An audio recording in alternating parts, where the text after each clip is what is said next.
भारत में हर साल लाखों लोग एडल्ट्रेटेड खाना खाकर बीमार पड़ जाते हैं और हज़ारों लोगों की मौत हो जाती है। तो इन सब के लिए कौन है ज़िम्मेदार? क्या कोई मिनिस्ट्री या डिपार्टमेंट है जो इसके लिए रिस्पॉन्सिबल है? आइए आज की इस वीडियो में इस चीज़ को एनालाइज करते हैं। तो आज की वीडियो काफ़ी इन्फॉर्मेटिव है, इसे ध्यान से देखें और शेयर ज़रूर करें। दूध में यूरिया, डिटर्जेंट और स्टार्च मिलाया जाता है ताकि दूध ज़्यादा गाढ़ा और ताज़ा दिखे। वहीं पनीर में पाम ऑयल, डिटर्जेंट, स्टार्च ये सब मिला करके एनालॉग पनीर बनाया जाता है जो बिल्कुल पनीर की तरह दिखता है, बट इसका टेस्ट और इसका जो हेल्थ बेनिफिट्स है वो पनीर से काफ़ी अलग होता है। उसी प्रकार हम अगर सब्जियों की बात करें तो उसमें ऑक्सीटोसिन इंजेक्शन डाला जाता है ताकि सब्जियाँ ज़्यादा जल्दी बड़ी हो जाए और ताज़ी दिखें। साथ ही साथ लाल मिर्च में तो ब्रिक पाउडर तक मिला दिया जाता है। तो आइए आज इस सीरियस टॉपिक को बहुत ही डिटेल में समझते हैं। ऐसा नहीं है कि फूड सेफ्टी को लेकर के हमारे इंडिया में कोई रूल्स एंड रेगुलेशंस नहीं है या कोई मिनिस्ट्री नहीं है, कोई डिपार्टमेंट नहीं है, बिल्कुल है। और जो मिनिस्ट्री और जो डिपार्टमेंट इसके लिए रिस्पॉन्सिबल है वो है FSSAI, जो मिनिस्ट्री ऑफ हेल्थ के अंदर में आती है। और इसका फुल फॉर्म FSSAI का फुल फॉर्म हो गया food safety and standards authority of India. और इनका काम होता है बेसिकली इंडिया में जितने भी फूड आइटम्स होते हैं उनका रैंडम सैम्पलिंग लेना है ना। आप जो रेस्टोरेंट्स वगैरह हो गया इन लोगों को लाइसेंस देना, जो जितना भी फूड सेफ्टी को रिगार्डिंग मतलब रूल्स आती हैं, जो भी मिलावट से बचाने का काम होता है, एडल्ट्रेशन से बचाने का काम होता है, जो एक लिमिट प्रिस्क्राइब करती है कि फूड में कितना मात्रा में क्या होना चाहिए, ठीक है, एक सेफ लिमिट जो प्रिस्क्राइब करती है, वो सारा FSSAI के अंदर में आता है। लेकिन ऑनेस्टली अगर आप मुझसे पूछो क्या ये अपना काम करती है, तो मेरा जवाब होगा बिल्कुल ना, ना के बराबर। क्योंकि आप विडंबना देखो कि बहुत सारे ऐसे लोग होंगे जो अभी मेरी वीडियो को देख रहे होंगे जिनको ये पता लगेगा कि पहली बार शायद वो जानेंगे कि ऐसा कोई डिपार्टमेंट इंडिया में मौजूद है जो हमारी फूड सेफ्टी को इंश्योर करती है।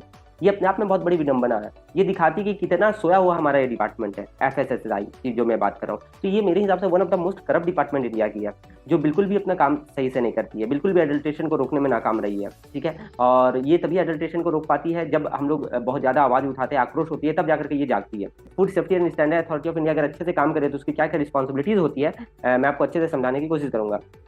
देखिए, तो सबसे पहले तो ये मिनिस्ट्री ऑफ हेल्थ के अंदर में आती है। FSSAI की मैं बात कर रहा हूँ। और इसका प्रमुख काम क्या है? इसका प्रमुख काम अगर मैं आपको बोलूँ तो इसका सबसे जो मेन काम है वो यही है कि फूड एडल्ट्रेशन से रोकना।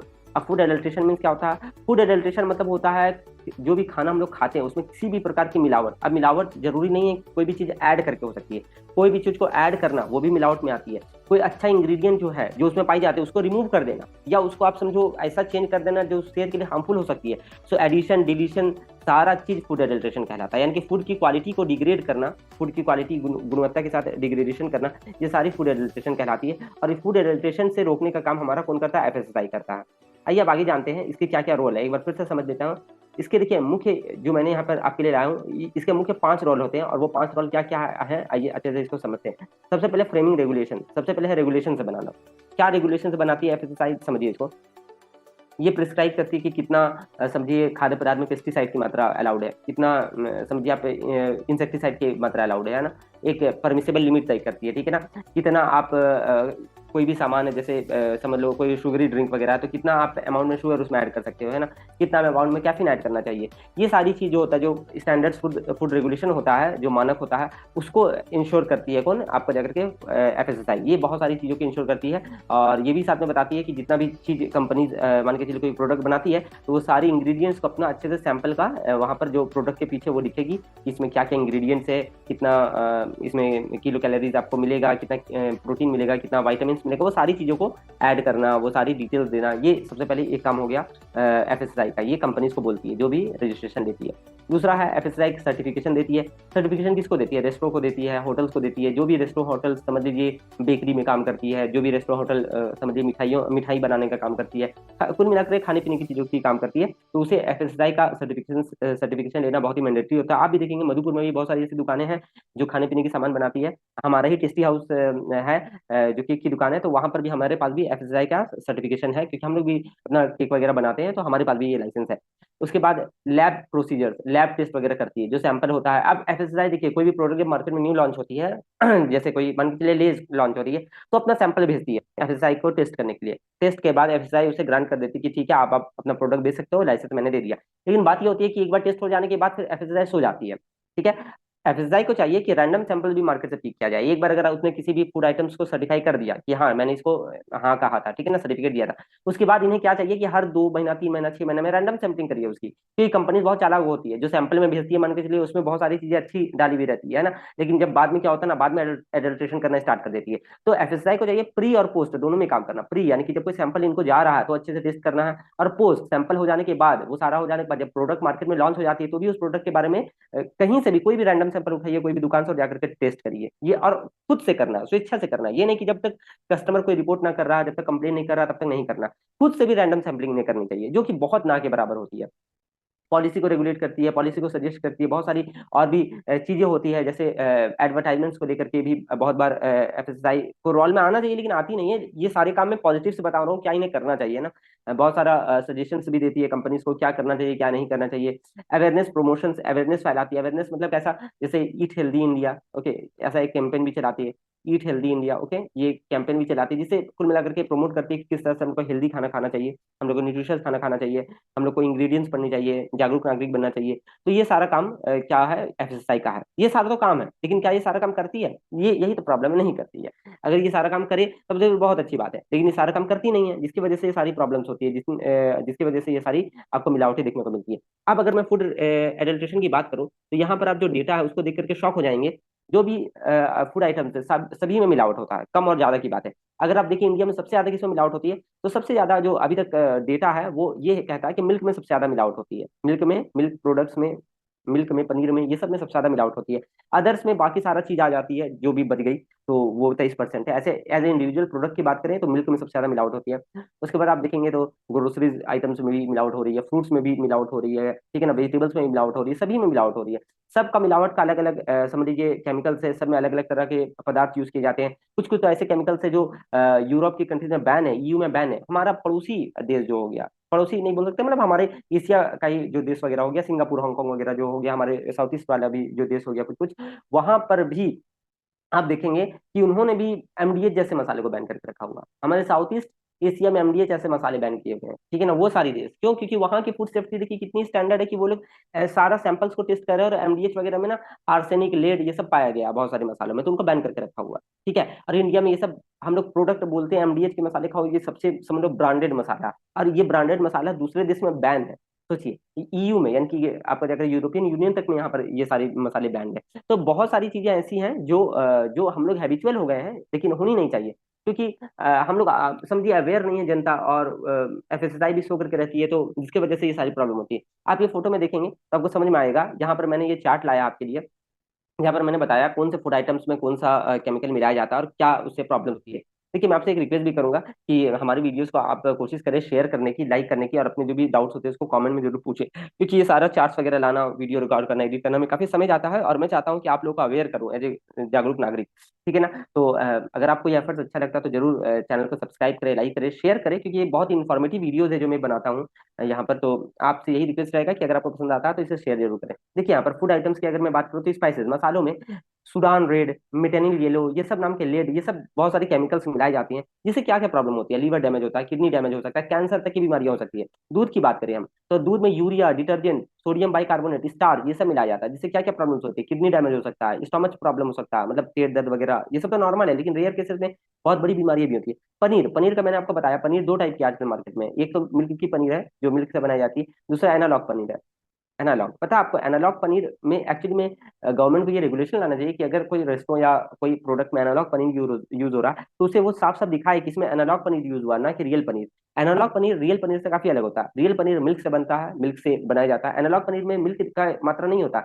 मिल्क के अलावा इसमें क्या होता है, पाल्म ऑयल होता है, पाल्म ऑयल होता है, स्टार्च होता है, ठीक है ना, ये सब होता है। ये सब मिला करके बिल्कुल पनीर की तरह ही दिखने वाला एक प्रोडक्ट बनाया जाता है, ठीक है ना, जो जो समझ लीजिए पनीर के मुकाबले काफी ज्यादा अनहेल्दी होता है। पनीर तो बहुत हेल्दी होता है, पनीर तो हमारे प्रोटीन का एक जरिया होता है, वेजिटेरियन के लिए तो समझ लीजिए ये वरदान के बराबर है।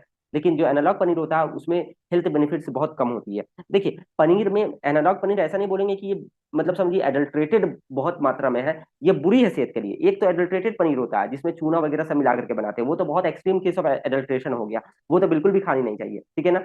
एनालॉग पनीर चलो आप खाते हो, खा सकते हो, बट ये बहुत बहुत सेहत के लिए हानिकारक होता है, ठीक है ना। लेकिन एक पनीर ऐसी होती है जो बिल्कुल भी एडल्ट्रेटेड होती है, जिसमें चूना वगैरह मिला करके बनाया जाता है, वो तो बिल्कुल नहीं खानी चाहिए, वो कैंसर वगैरह का समझ लो बीमारी हमें देती है, ठीक है ना। एनालॉग पनीर जहां भी यूज होती है ना, वहां पर पाल्म ऑयल स्टार्च ये सबसे बनाया जाता है। जितने भी रेस्टोरेंट आप देखोगे, स्ट्रीट वेंडर जो मोमोज में पनीर डाल करके बनाते हैं, ठीक है ना, वो सारा एनालॉग पनीर का यूज करते हैं, सारा एनालॉग पनीर का यूज करते हैं, क्योंकि रियल पनीर बहुत महंगा। 30 रुपए में अगर आपको मोमोज मिल रहा है, पनीर मोमोज, तो आप ये मत समझिए कि उसमें एक्चुअल पनीर का यूज किया गया होगा, वो एनालॉग पनीर है। लेकिन सरकार इसके लिए कोई रेगुलेशन नहीं लाती है कि एनालॉग पनीर को आपको अलग से दिखाना पड़ेगा इंग्रेडिएंट्स में। वो लोग पनीर को ही मतलब समझ लो दिखाते हैं। ये बहुत गलत बात है। आप गूगल करिएगा एनालॉग पनीर क्या होती है, तो आपको ज्यादा अच्छे से और भी समझ में आएगा। वेजिटेबल्स में ऑक्सीटोसिन नामक समझ लीजिए इंजेक्शन दी जाती है। इससे क्या होता है पता है, रात में आप इंजेक्शन मारो, 24 से 48 घंटा बाद इतना बड़ा भिंडी इतना बड़ा हो गया, इतना बड़ा कद्दू इतना बड़ा हो गया, ठीक है ना। तो एक तो साइज को बढ़ा देती है, दूसरी बात क्या होता है, जब वो साइज बढ़ जाता है तो उसमें तो केमिकल डाला गया है ना, जब हम खाएंगे तो हमारे बॉडी के साथ रिएक्शन करेगा, हमारा जीन्स चेंज करेगा, हमारा डीएनए चेंज करेगा, जिसकी वजह से क्या हो जाता है ना, हमें कैंसर जैसी बीमारियां होती है। कैंसर वगैरह क्यों होती है, जब हमारा जीन्स डीएनए ये सब में चेंजेस आती है। ये सब में चेंजेस अपने नहीं आती है, कोई केमिकल सब्सटेंस जा करके हार्मोन को डैमेज किया, वो जीन को डैमेज किया, ऐसे करके जब होती है, तो ये सारी सब्सटेंस कैसे हमारे बॉडी के अंदर जाती है, ये हम लोग का गलत खान पान की वजह से जाती है, जिसकी वजह से कैंसर वगैरह बीमारियां होती है। फ्रूट्स में भी आप देखेंगे तो कैल्शियम कार्बाइड से पकाया जाता है, ये तो चलो बहुत नॉर्मल है, आम वगैरह को सारा इस चीज से पकाया जाता है, ठीक है ना। और आप देखेंगे कि वैक्स डाइज ये सब कलर, आर्टिफिशियल कलर चमकाने के लिए, ठीक है ना, फिर हम लोग उसको बिना धोए खा लेते हैं, जिसकी वजह से हमें कैंसर जैसी बीमारियां हो सकती है, एक्सट्रीम केसेस में लीवर डैमेज हो सकता है, पेट दर्द वगैरह तो नॉर्मल है, वो तो होता ही है। इसे आप देखेंगे राइस, कुकिंग ऑयल, ठीक है ना, फिश, ठीक है, मीट, चिकन, पीनट, सब में कहीं ना कुछ केमिकल्स का यूज होता है, उसको ज्यादा अच्छा दिखाने के लिए। प्रिजर्वेटिव्स का यूज होता है उसकी शेल्फ लाइफ को बढ़ाने के लिए। बहुत सारी ऐसी प्रिजर्वेटिव्स का यूज इंडिया में होती है जो इंटरनेशनली बैंड है, लेकिन इंडिया में रेगुलेशंस की कमी है, जिसकी वजह से ये सारी चीजें देखने को मिलती है। तो आप इस चार्ट को अच्छे से भी समझ सकते हैं, अपने से भी पढ़ सकते हैं, ये जानने के लिए कि किस प्रकार का एडल्ट्रेशन इंडिया में आपको देखने को मिलता है। अब आते हैं हम लोग एक मोस्ट इंपॉर्टेंट चीज की तरफ, कि अब हम लोग क्या करें। अब तो फूड एडल्ट्रेशन होता है, अब हम लोग क्या करें, what as a citizen can we do, अब हम लोग इसमें क्या कर सकते हैं। सबसे पहले देखिए, अगर आपको फूड एडल्ट्रेशन से बचना है तो आप क्या कर सकते हैं। फसाई तो अपना रिस्पॉन्सिबिलिटीज अच्छे से निभाई, सबसे पहले तो ये होनी चाहिए कि फूड एडल्ट्रेशन हो ही ना। लेकिन अब क्योंकि फूड एडल्ट्रेशन हो रही है, तो हमें अपने से कदम लेना पड़ेगा। यही तो बात है ना प्रॉब्लम में। मैं जब भी गवर्नमेंट को क्रिटिसाइज करता हूँ तो लोग उसे गलत सेंस में ले लेते हैं। इंडिया में यही है, अगर हमें साफ हवा चाहिए तो हमें एयर प्योरीफायर लेना पड़ता है, हमें अगर साफ पानी पीना है तो हमें आरओ खरीदना पड़ता है ना, हमें अगर 24 घंटे बिजली चाहिए तो घर में हमें इन्वर्टर लगाना पड़ता है। तो हम सरकार को टैक्स क्यों दे रहे हैं। सारा चीज यदि हम लोग खुद से करेंगे, प्राइवेट लेवल पे करेंगे, तो फिर सरकार टैक्स क्यों ले रही है ना। तो अगर फूड सेफ्टी में भी अगर फसाई अपना काम नहीं कर रही है, हम ही लोग सारा चीज इंश्योर कर रहे हैं, हम ही लोग ये देख रहे हैं कि हम लोग बीमार ना पड़े, हम लोग को कैसा खाना, तो सारा रिस्पॉन्सिबिलिटी अगर हमारा है, तो हम लोग सरकार को क्यों चुनते हैं। सरकार की जवाबदेही होती है ना जनता के प्रति, वो रिस्पॉन्सिबल होते हैं ना, वो अकाउंटेबिलिटी गवर्नमेंट कब लेगी। तो खैर चलिए, अब वो तो पॉलिटिकल मुद्दा हो जाता है जब भी मैं उस पर वीडियोस बनाता हूँ, इसलिए मैं जनरली क्रिटिसाइज गवर्नमेंट को नहीं करता हूँ। जानता हूँ कि लोग मेरे ही पीछे फिर पड़ जाते हैं। खैर यहाँ पे समझिए क्या हम लोग कर सकते हैं। बिफोर बाइंग फूड, फूड को खरीदने से पहले हम लोग को पहले तो चेक करना चाहिए फसाई से लाइसेंस है कि नहीं है। देखो, एक बार फसाई से लाइसेंस मिल जाता है तो कम से कम at least something is better than nothing वाला हाल है, ठीक है ना। अगर फसाई से लाइसेंस उसको प्राप्त नहीं है तो वो बिल्कुल गंदा है, उसको तो छूना ही नहीं है। फसाई से लाइसेंस प्राप्त होगी तो क्या इस तरह से एफ का साइन रहता है और वहां पे लिखा रहेगा फसाई का, ऐसे करके एफ, इस तरह से, ठीक है ना। वो आप देख सकते हैं, तो उससे आपको समझ में आ जाएगा कि ये जो है वो फूड आइटम इसके द्वारा लिया गया फसाई का लाइसेंस है उसके पास, ठीक है ना। FSSI करके रहेगा।